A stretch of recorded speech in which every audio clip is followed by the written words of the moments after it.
భలే మంచి వార్త సక్కనైన వార్త అన్నలంత మెచ్చే వార్త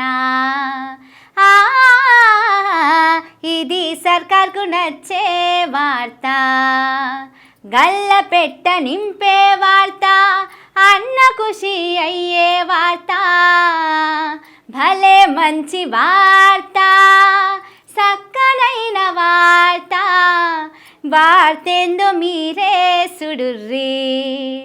మందుబాబులకు ఫుల్ బాటిల్ అసంటి వార్త ఇది.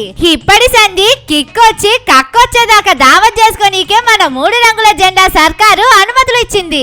తినేటివి అమ్ముకునే హోటళ్లకు ఉదయం 5 గంటల సంధి అర్ధరాత్రి 1 గంట దాకా తెరిచి ఉంచుకోవచ్చట.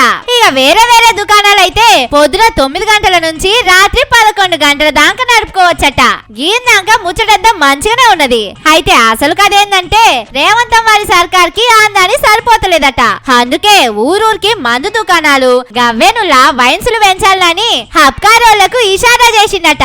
ఇప్పుడు తెలంగాణలో మొత్తం 2620 వైన్సులున్నాయి. రేపు వీటిని 10,680 దాకా పెంచి ఖజానా నింపుకోనికే ఎత్తి వేసినట రేవంత్ సారు. మందు అమ్మి వచ్చిన పైసలతోటి సర్కారు గల్ల పెట్టె నింపి ఆడాడ జర నారాజులో ఉన్న కాంగ్రెస్ పార్టీ లీడర్లకు వైన్స్ షాపులు అందేటట్టు చేసి ఖుషి చేసేందుకు కొత్త కొత్త ఎత్తులు వేస్తున్నది షేయ్ పార్టీ ప్రభుత్వం అంటున్నారు మేధావులు.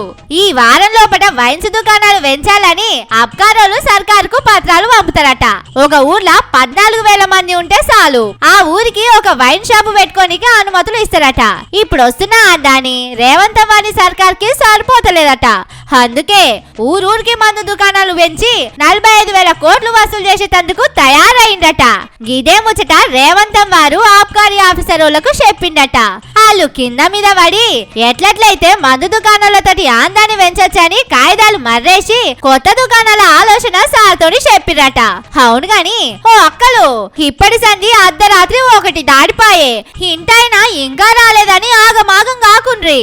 ఊర్లోనే దగ్గర పట్ల ఉన్న వైన్స్ కాడ ఉంటారు. సుక్క ఎక్కువ కాకపోతే చిన్నగా మెల్లగా నడుచుకుంటే ఇంటికే వస్తారు, లేకపోతే తెల్లారి వస్తారు. వైన్స్ లో కూర్చొని మంచిగా సుక్కేసుకుంటా పాట ఉంది కదా అన్న పాట, ఆ పాట వినుకుంటా